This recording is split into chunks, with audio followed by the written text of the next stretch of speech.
Magandang gabi po sa ating lahat, at kung nasaan man po tayo right now, whether you're at the comfort of your home or kayo po ay nagbabiyahe pa lamang pauwi or marahil po ay nasa trabaho pa po kayo, magandang gabi po sa ating lahat, at naniniwala po ako na kahit saan man tayo ngayon, karapat-dapat ang Panginoon sa lahat ng papuri, sa lahat ng pasasalamat. Kaya sabay-sabay po nating purihin ang ating Panginoon ngayong gabi.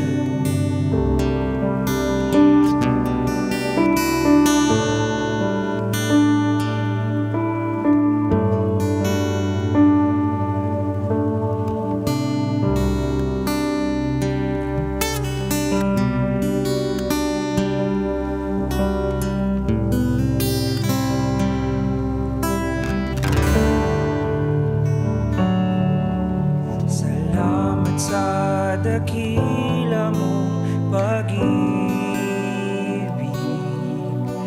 salamat sa pagyakap mo, Ama.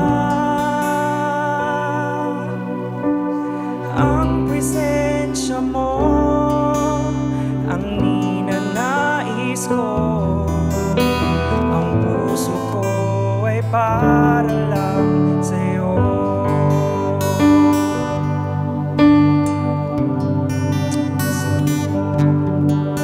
Salamat sa dakila mong pag-ibig,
ako'y ibibigay sa'yo. Mga pangako mo, panghahawakan ko, mamamalagi sa kalinga mo. Nararapat ka sa papuri, luwalhati at pagsamba. Jesus, ika'y dakila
glory, Lord, all honor, Panginoon, Father in heaven, Lord God, is to you, Lord. You are the reason kung bakit namin sineselebrate ang season na ito, Panginoon, Father in heaven, Lord God.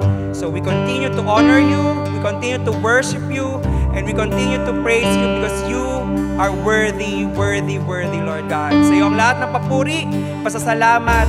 In the name of your Son, Jesus Christ, Lord. Amen, amen, amen.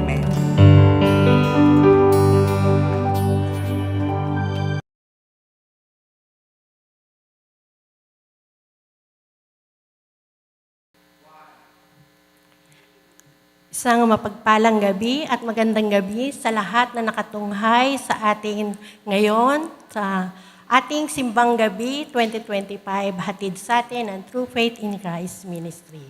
Sa gabi pong ito, sa unang gabi ay matutunghayan natin at kikilalanin natin muli ang isang persona sa Biblia na nagkaroon ng malaking bahagi para sa kapanganakan ng ating Panginoong Hesus. Ito ay si Maria. Bago po yan, tayo pong lahat ay manalangin. Salamat, Panginoon, sa oportunidad na kami ay muli aalalahanin namin, Panginoong Hesus, ang iyong kapanganakan. Panginoon, ang lahat ng ito ay para sa iyo. Hayaan mo na sa panahong ito, ikaw lamang ang aming aalalahanin at maitaas, Panginoon, sa pamamagitan ng programang ito, Panginoon. Salamat po, O Diyos. Ikaw lamang po ang siyang madakila sa lahat ng panahon, ngayon at magpakailanman. In Jesus' name, Amen. Yun. Sa unang gabi nga po, katulad ng akin nabanggit, ang ating pong babalikan ay ang babaeng nagngangalang Maria o Mary. So, bigyan lamang po natin ng konting background kung sino po ba si Mary.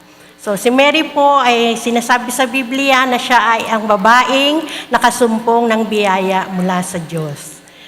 Siya rin po ay, ng kapanahunan na yon, ay isang dalaga mula sa Nazaret at nakatakdang ikasal sa lalaking nagngangalang Jose. Siya rin ay tinuturing na kamag-anak ni Elizabeth na ina naman ni Juan Bautista. Ang babaeng si Maria ay ang napili ng Diyos upang maisakatuparan ng isang propesiya na sinasabi sa Isaiah 7:14. At sinasabi doon, kaya nga ang Panginoon na rin ang magbibigay ng palatandaan, maglilihi ang isang dalaga at manganganak ng lalaki at ito'y tatawaging Emmanuel. Ang talatang ito ay isang pangakong nagbibigay ng palatandaan. O pangakong darating ang isang anak na magiging tanda na ang Diyos ay tunay na kasama ng kanyang bayan. Ito'y tumutukoy kay Jesus na katuparan ng pangakong Emmanuel. Itinuturing itong propesiya tungkol sa kapanganakan ni Jesus mula kay Maria. So para po sa ating scripture reading sa gabing ito, tayo po ito mo ngay sa Luke 1:26 verse 30. Luke 26 to 31 and 34 and 35. Sabi dito, ng ika-6 na buwan na ng pagdadalang taon ni Elizabeth, ang anghel Gabriel ay sinugo ng Diyos sa Nazaret, Galilea. Sa isang birhen ang pangalay Maria. Siya ay nakatakdang ikasal kay Jose, isang lalaki buhat sa lipi ni Haring David. Paglapit ng anghel sa kanyaroroonan ng dalaga, binati niya ito, "Matuwa ka, ikaw ay kalugod-lugod sa Diyos." Wika niya, "Sumasa iyo ang Panginoon." Nagulumihanan si Maria sa gayong pangungusap at iniisip niyang mabuti kung ano ang kahulugan niyon. Kaya't sinabi sa kanya ng anghel, "Huwag kang matakot, Maria, sapagkat kinalulugdan ka ng Diyos. Makinig ka, ikaw ay maglilihi at manganganak ng isang lalaki at siya'y tatawagin mong Jesus. Magiging dakila siya." Verse 34, "Paanong mangyayari ito? Gayong ako'y dalaga," tanong ni Maria. Sumagot ang anghel, "Bababa sa iyo ang Espiritu Santo at lililiman ka ng kapangyarihan ng kataas-taasan. Kaya't banal ang ipanganganak mo at tatawaging anak ng Diyos." Sa mga talata pong ating binasa ay makikita natin ang pagdalaw o pagbisita ng isang anghel na si Gabriel. Kay Maria, dala ang mensaheng magpapabago hindi lamang ng kanyang buhay, kundi ng buong mundo.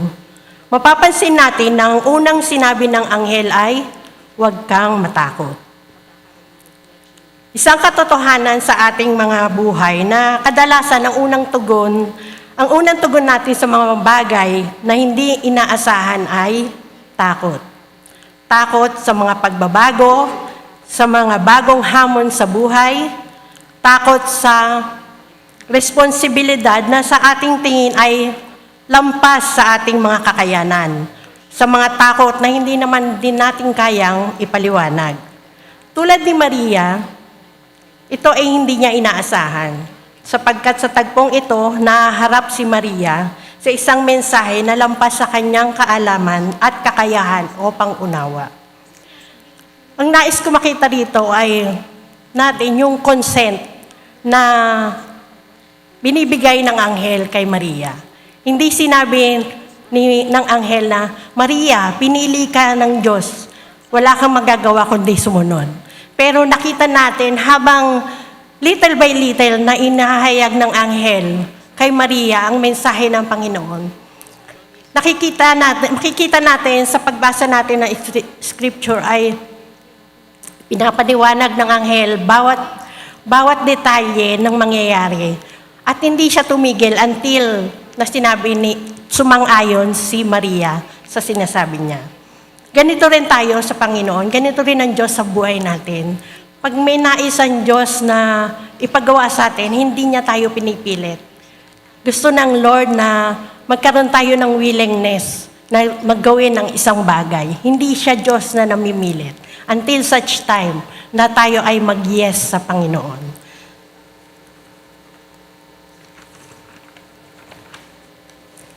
Si Maria, isang ordinaryong dalaga na tinatawag para sa isang natatanging layunin. Kaya nga ang tugon ni Maria sa verse 34, "Paano mangyayari ito, gayong ako'y dalaga?" Sinabi niya.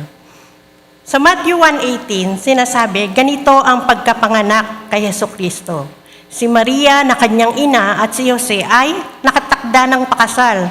Ngunit bago sila nakasal, si Maria ay natagpuang nagdadalang tao. Ito'y sa pamamagitan ng Espiritu Santo. Ibig sabihin, sa panahon na to, sila ni Jose ay engaged na o nakapangako na sa isa't isa. Sa kultura noon, ang engagement ay halos kasing bigat ng mismong kasal. At ang pagdadalang tao niya, habang hindi pa sila kasal, ay malaking kahihiyan o iskandalo sa kanilang kultura sa panahong iyon. Kaya naman, ito ang dahilan upang kahit si Jose ay magpasya na siya ay hiwalayan ng lihim. So mababasa po natin sa following verses na makikita natin doon kung ano yung mga nangyari at kung paano napagpasya ni Jose ito at kung paano siya in-encounter ng anghel. Ang Matthew 1:18 ay nagpapaliwanag na ang pagdadalang tao ni Maria ay himalang mula sa Diyos. Hindi dahil sa ugnayan ng tao. Hindi sa ugnayan nila ni Jose. Ito ang patunay na si Jesus ay ipinanganak sa pamamagitan ng Espiritu Santo. Siya ang Mesiyas na ipinangako. Ipinapakita nito na ang kapanganakan ni Jesus ay banal, kakaiba, hindi galing sa natural na pamamaraan, at higit sa lahat, siya ang anak ng Diyos. Sumunod na sinabi ng anghel kay Maria ay, kinalulugdan ka ng Diyos. O sa English, for you have found favor with God. Ang sarap isipin na pinapaburan tayo ng Panginoon at maririnig natin na tayo ay pinapaburan ng Panginoon. Amen?